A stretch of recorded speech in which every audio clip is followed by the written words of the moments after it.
Hello students, welcome back to Vidyapeeth. आज से हम नया चैप्टर स्टार्ट करने जा रहे हैं जिसका नाम है ट्रिग्नोमेट्रिक फंक्शंस। तो आगे बढ़ने से पहले प्लीज़ हमारे चैनल को सब्सक्राइब कर दो अगर आप नए हो, और हमारे वीडियोस को लाइक कर दीजिएगा। तो आगे बढ़ते हैं। सबसे पहले लेक्चर 1 है आज हमारा ट्रिग्नोमेट्री का, तो थोड़ा इंट्रोडक्शन टाइप होगा कि एंगल्स क्या होते हैं। एंगल्स के दो टाइप होते हैं, एक रेडियन में हम लेते हैं, एक डिग्री में लेते हैं। डिग्री में भी फिर मल्टीपल हो जाते हैं, डिग्री का छोटे पार्ट में जैसे मिनट्स में, सेकंड्स, उनका वापस कन्वर्जन कैसे करना है। तो स्टार्ट करते हैं एंगल से। एंगल क्या होता है? कोई दो रे है, ये सपोज एक ये रे थी, ठीक है। ये कितना रोटेट कर गई, ठीक है। पहले सपोज ये रे यहाँ पे थी, फिर ये रे ऐसे बन गई। तो अब ये कितना इसने रोटेट किया, इसका मेजर होता है एंगल, ठीक है। So angle is measure of rotation bye an any रे। इसमें क्या है देखो, अपन क्या करते हैं, सपोज अगर एंटी क्लॉकवाइज, ये एंटी क्लॉकवाइज है और ये क्लॉकवाइज है, ठीक है।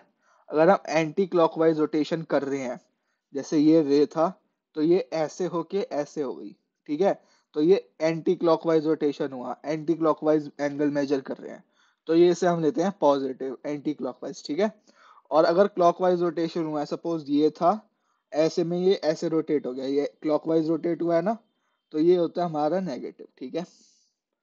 समझ गए? अगर पॉजिटिव है, अगर इसी को मैं ऐसे लेके ऐसे घुमाता, ये ऐसे करके ऐसे घुमाऊं, तो ये एंटी क्लॉकवाइज रोटेशन है, तो ये होगा पॉजिटिव।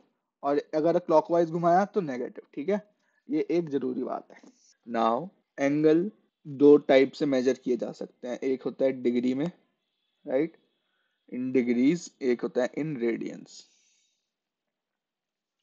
सो डिग्री में नॉर्मल जैसे हम करते हैं 30 डिग्री, 15 डिग्रीज, 45 डिग्री, 30 डिग्री, 35, ठीक है। रेडियंस में कैसे चलता है?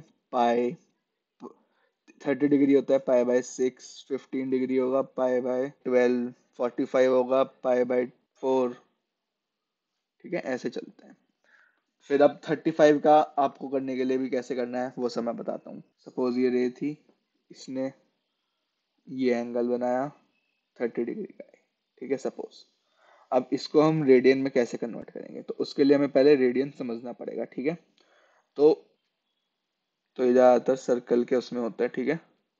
तो सर्कल में मान लो सपोज ये हमारे पास 1 सेंटीमीटर रेडियस का हमारे पास यूनिट रेडियस है, ठीक है। 1 यूनिट है, सेंटीमीटर भी नहीं, 1 यूनिट है। 1 यूनिट रेडियस का सर्कल है हमारे पास, ठीक है। तो जो 1 यूनिट रेडियस का सर्कल में जो 1 यूनिट का हमारा आर्क होगा, वो जितना सेंटर पे एंगल सबटेंड करता है या बनाता है, उसे कहते हैं हम 1 रेडियन, राइट। तो ये हमारा होगा 1 radian if this length L is 1 unit, ठीक है। तो जब L 1 यूनिट होगा तो हमारा जो 1 यूनिट रेडियस के सर्कल पे जो सेंटर में सबस्टेंड ये आर्क करेगा ऐसे, तो वो हमारा कितना एंगल होगा? 1 डिग्री, 1 रेडियन, राइट। तो ये एंगल कितना है हमारा? 1 रेडियन, ओके। ऐसे ही अगर हमारी लेंथ सपोज 2 है, 2 यूनिट्स है, पर हमारा सर्कल 1 यूनिट का ही है, राइट। तो हमारा सपोज ये अगर 2 यूनिट्स है, तो हमारा एंगल कितना बनेगा? 2 रेडियंस, राइट। ये बन गया हमारा 2 रेडियंस। तो अगर मैं ऐसे ही कहूँ कि 1 यूनिट के 1 यूनिट रेडियस, अगर हमारा रेडियस 1 यूनिट है तो हमारा सरकमफ्रेंस कितना होगा? सरकमफ्रेंस कितना होगा? 2 पाई इंटू r होता है, r यहाँ पे 1 है, तो 2 पाई का लेंथ होगा हमारा सरकमफ्रेंस का, ये ओवरऑल, ठीक है। ये ओवरऑल हमारा कितना होगा? 2 पाई, फुल एक सर्कल में, राइट। ये हमारा 2 पाई है। तो मैं क्या कह सकता हूँ, एक सर्कल हमारा सेंटर पे कितना एंगल सबटेंड करता है? 2 पाई। तो अगर हम 2 पाई रेडियन हमारा फुल सर्कल बनाता है, राइट। ये हमने पता चल गया कैसे बनाते हैं। ऐसे ही पाई रेडियन कितना बनाएगा? Half circle, right. और हमको डिग्री में पता है हाफ सर्कल कितना होता है 180 डिग्री। तो यहाँ से आता है कि pi radian equals to 180 degree. ठीक है, तो हमें ये पता चल गया एक जो इम्पोर्टेंट हमारी कन्वर्जन के लिए है। Pi radians equals to 180 degrees. ठीक है, ये हमें याद रखना है। कैसे? मैंने बता दिया। 2 पाई हमारा फुल सर्कल बनाता है 360 डिग्री का, तो पाई रेडियंस कितना बनाएगा 180 डिग्री। ठीक है, अब यहाँ से अगर मैं आपको दे दूं कि 35 डिग्री कितने रेडियंस होंगे, तो देखो अगर 180 डिग्री में पाई रेडियन बनाता है तो 1 डिग्री कितना बनाएगा पाई बाय 180। फिर 35 डिग्री बेसिक यूनिटरी मेथड्स ना, पाई अपॉन 180 इंटू 35। ठीक है, 5 7 जा कटेगा, ये 3 5 3 जा 15 36। तो ये कितना बना 7 पाई बाय 36 रेडियंस। ठीक है, यहाँ पे पाई में नहीं चाहिए आपको, रियल नंबर में चाहिए, तो पाई की वैल्यू डाल दो 22/7, राइट। तो वो कितना बन जाएगा 7 इंटू 22 अपॉन 36 इंटू 7। 7 से 7 कट हुआ, आंसर कितना आया 11/18। ठीक है, ये आप पॉइंट्स में बना सकते हो, तो वो रेडियंस पाई की जगह अपना पॉइंट में आंसर आ जाएगा। ओके, सो ऐसे हम कन्वर्जेंस करेंगे आगे। ये हमारा एंगल के बारे में बात होगी। एक इम्पॉर्टेंट फॉर्मूला देखना, जो हम बात कर रहे थे कि अगर हमारा ये सर्कल है, ठीक है, ये हमारा सपोज आर्क थी, ये आर्क थी, यहाँ पे हम रेडियस क्या ले रहे थे 1 यूनिट, है ना, 1 यूनिट रेडियस ले रहे थे। जो आर्क हमारी सेंटर पे सबटेंड कर रही थी वही हमारा रेडियन में था। ठीक है, तो यहाँ से फॉर्मूला क्या होता है इसका बेसिक, यहाँ पे फिर एल का देखो फॉर्मूला ये बनता है एल इक्वल्स टू आर जो हमारा रेडियस है इंटू थीटा, जो ये जो आर्क है एल लेंथ की, जो हमारे सेंटर पे अगर थीटा एंगल फॉर्म कर रही है, तो हमारा लेंथ क्या होता है, फॉर्मूला निकल के आता है L equals to R theta, right. अगर यहाँ पे हम r को 1 यूनिट ले लें तो थीटा और r के बीच में इक्वालिटी हो जाएगी कि जितनी लेंथ होगी उतना ही हमारा एंगल सबटेंड होगा। ठीक है, अगर हमारी रेडियस 1 यूनिट की है, तो यहाँ से क्या पता चलता है L equals to R theta, ये दूसरा फॉर्मूला। ठीक है, ये इंपॉर्टेंट है, आगे हमारा फिजिक्स में भी काम आता है। उसमें हम क्या करते हैं, छोटा सा सेगमेंट लेते हैं, वहां पे अगर सपोज ये सर्कल है, ठीक है, सर्कुलर हमारा एलिमेंट है कोई, वहां पे क्या होगा, ऐसा छोटा सा एलिमेंट लेंगे, डिफरेंशिएट, बेसिकली जब हमको वो होता है हमारा कंटिन्यूअस फंक्शन बनता है ना, तो छोटे से फंक्शन को बड़ा कैसे करते हैं, एक स्मॉल एलिमेंट लिया डी थीटा एंगल जो बना रहा है, तो उसकी लेंथ क्या होगी D L equals to R D theta. ये फॉर्मूला वहां पे बहुत काम आता है। तो ये कैसे आया, L equals to R theta से ही।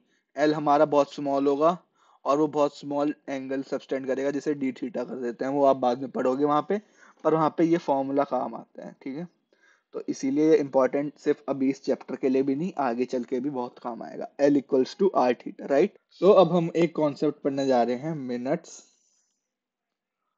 और सेकेंड्स का। ठीक है, ये क्या है, जैसे हमने टाइम में पढ़ा है ना, टाइम में कैसे डिवीजन होता है, आर, फिर मिनट्स, फिर सेकेंड्स। ठीक है, तो देखो एक आवर में कितने मिनट होते हैं 60 मिनट्स, ऐसे ही एक मिनट में कितने सेकंड होते हैं 60 सेकंड्स, राइट। तो ऐसे ही अपना डिग्री का है। ठीक है, एक डिग्री में 60 मिनट्स होते हैं, और एक डिग्री में, ये डिग्री का साइन है और ये मिनट का साइन है। ठीक है, ये 60 मिनट्स है। ठीक है, अगर मैं देखूँ 3 ऐसे, तो ये 3 मिनट्स मतलब। ठीक है, और एक मिनट में कितने सेकंड होते हैं 60 सेकंड्स, ये सेकंड्स का सिंबल है। ठीक है, अपना डिग्री वाले एंगल्स के टर्म्स में, मेजरमेंट्स में। ठीक है, तो अब अगर मैं आपको क्वेश्चन दूं कि convert 40 degree and 30 minutes into radiance, तो कैसे करोगे। सबसे पहले इसमें हमें क्या करना है, इसको ओवरऑल डिग्रीज में कन्वर्ट कर लेना है। ठीक है, कुछ एक्स डिग्री बना लेना है इसको, चाहे वो फ्रैक्शन है, फ्रैक्शन में बना लेना है हमको। ठीक है, गॉट इट। तो अब अपना 40 डिग्रीज तो है ही, प्लस 30 मिनट्स, 30 मिनट्स डिग्री में कन्वर्ट कर दो, कितना होगा एक एक मिनट में, 1 डिग्री में कितने मिनट होते हैं? 60 मिनट्स। तो 1 मिनट में 1/60 इंटू 30, तो हाफ डिग्री हो गए।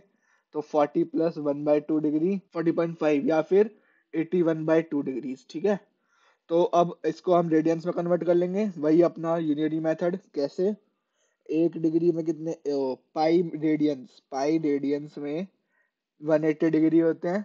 तो 1 डिग्री में कितने रेडियंस हुए? पाई/180। 81/2 में कितने हुए? इंटू 81/2। ठीक है, ये 9, ये 20, तो ये कितना आ गया? 9 पाई/40। तो इतने रेडियंस होंगे 40 डिग्री और 30 मिनट्स है। ठीक है, ऐसे ही आप कोई सा भी क्वेश्चन, सपोज आप सेकंड्स भी ऐड कर लेते हैं। सपोज करते हैं 17 डिग्री 12 मिनट्स 36 सेकेंड। इसको हमें रेडियंस में चेंज करना है, राइट? इंटू रेडियंस कैसे करेंगे? 17 degree plus 12 minute plus 36 seconds, मतलब यही है। इसको अपन को दोनों को डिग्रीज में कन्वर्ट करना है और ओवरऑल डिग्री में लाना है। तो 12 मिनट्स को डिग्री में कैसे कन्वर्ट करेंगे? ये हो जाएगा 12/60, इतना डिग्री। ये क्या होगा? 36 सेकेंड्स। ठीक है, तो 36 सेकेंड्स को पहले मिनट में करेंगे। इतने मिनट हैं। ठीक है, अब इसी को अपन को, इतने मिनट्स हैं, ठीक है, अब इसको डिग्री में कन्वर्ट करना है। तो 36/60 इंटू 60। ठीक है, ये डिग्री में आंसर आ जाएगा। ये गया 6 जा 10 जा अपना, 6 जा 10 जा, 3 जा 5 जा, 1 जा 20 जा, तो 1/100। ठीक है, ये हो गया 1/100 डिग्रीज। तो अब 17 प्लस 12/60 कितना था? 1/5 प्लस 1/100। ठीक है, तो ये बन जाएगा कुछ 500, कुछ समझ लेना, ऐसे ही करना। इतना आएगा नहीं, बस मैंने आपको तरीका बता दिया, कैलकुलेशन थोड़ी इजी आएगी, मैं फिर भी कर देते हैं। ये हो गया 1700 प्लस 20 प्लस 1, तो कितना होगा ये? 1721 अपॉन 100। इतना डिग्रीज आ गया, इसको अपन रेडियंस में कन्वर्ट कर देंगे। ठीक है, ऐसे जाना है। अब ये समझ में आ गया। और इस लेक्चर के पीडीएफ में अपने डिस्क्रिप्शन में लिंक डाल दूंगा, वहां से आप पीडीएफ देख सकते हो, रेफर कर सकते हो आगे के लिए, खुद के नोट्स बनाने के लिए इजी। वीडियो पे ना जाओ, एक बार वीडियो देख ली फिर बाद में रेफर करना है तो एक काम करो, पीडीएफ डाउनलोड कर लो, सेव कर लो, या खुद के उससे नोट्स बना लो। ठीक है, तो आगे बार बार वीडियो देखने की जरूरत नहीं पड़ेगी।